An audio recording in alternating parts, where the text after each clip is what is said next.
One had an Indian cousin who for some time had been living in a more rarefied atmosphere.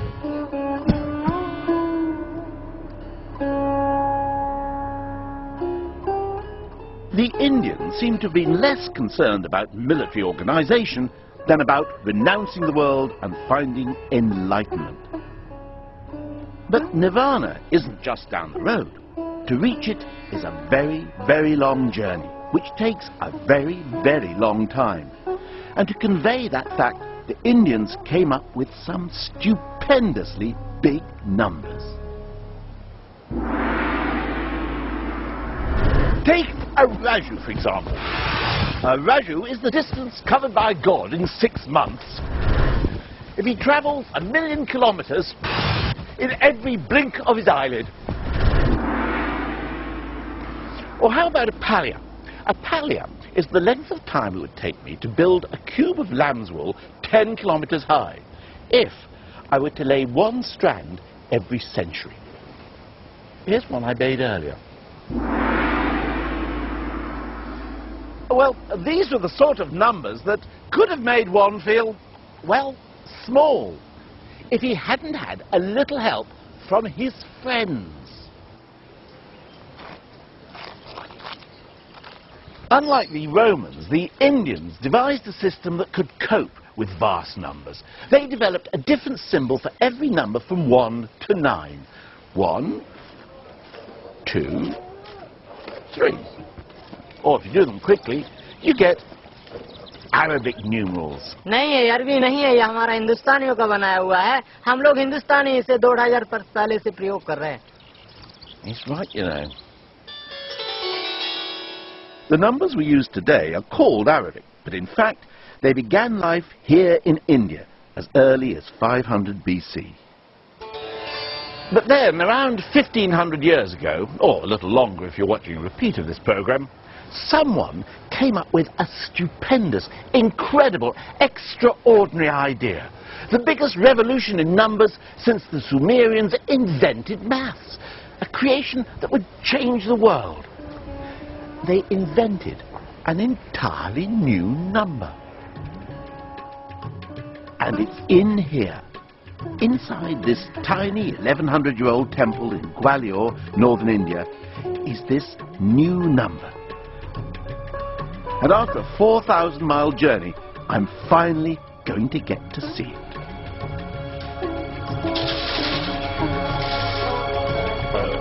Nick, it's locked.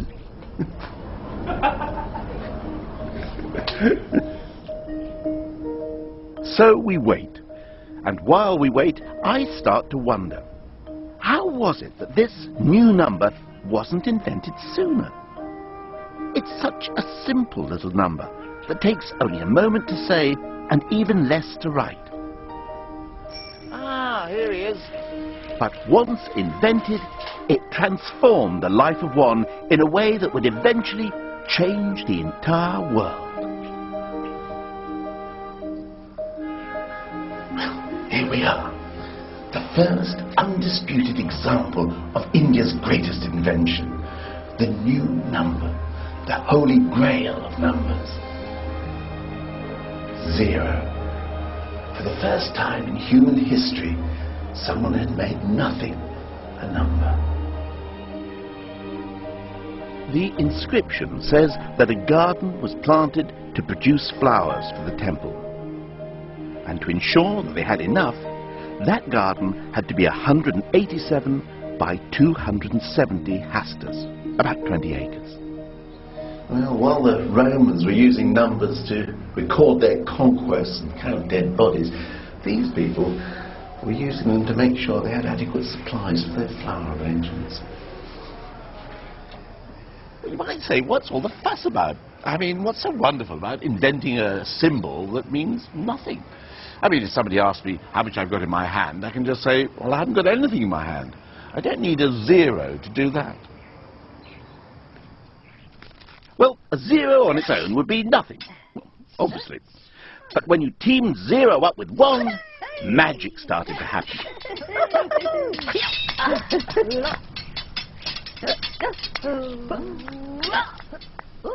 And when they were joined by the rest of the troop, the results were spectacular.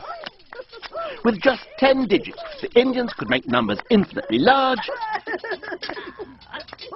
as well as infinitely small. Now, the Romans couldn't do that. One had found his perfect mate in Zero, and it was a partnership that was going to change the world. Together with the rest of the team, they enabled Indian science to storm ahead.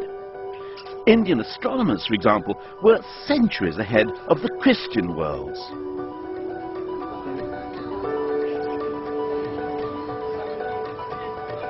Indian scientists worked out that the Earth spins on its axis and that it moves round the sun, something that open Europe, Copernicus, wouldn't figure out until 1,000 years later.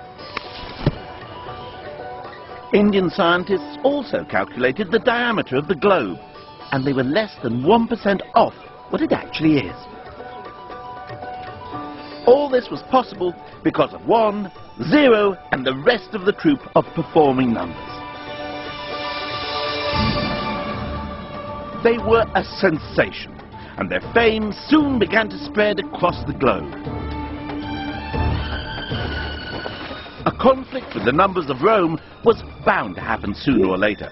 But for now, 1 and 0 and their friends made their way across the deserts of Arabia to take on one of the most sophisticated societies of the age, in what is now Iraq.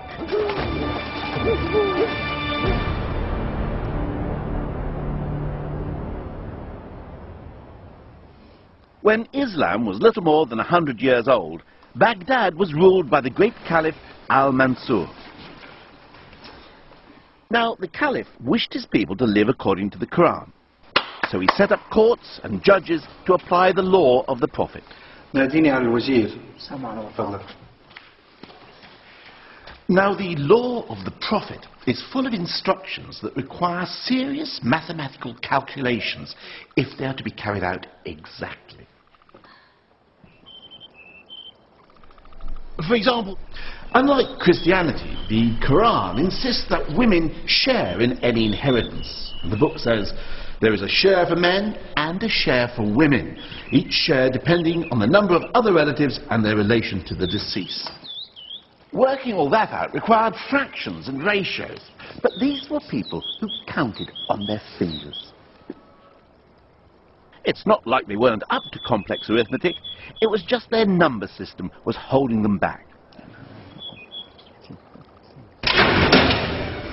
But one day, there arrived in the court an ambassador from India.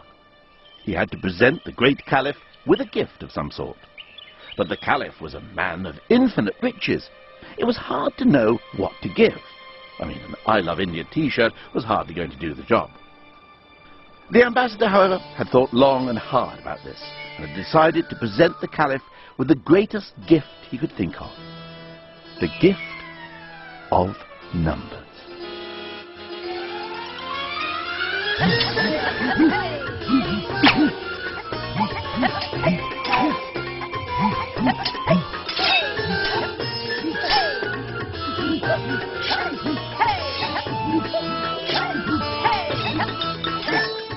Actually, we don't know for certain exactly how Indian numerals came to be adopted in the Islamic world, but the ambassador story is my favourite.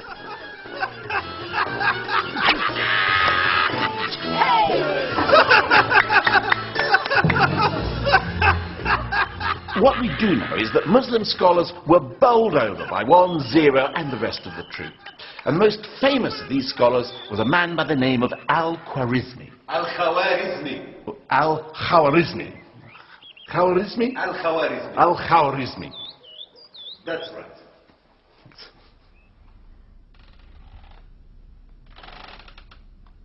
Al-Khwarizmi and his colleagues taught the performing numerals a whole host of brand new tricks. Quadratic equations, algebra, reversed, logarithmic, cubic cake, handstands. Well, okay, I made that last one up.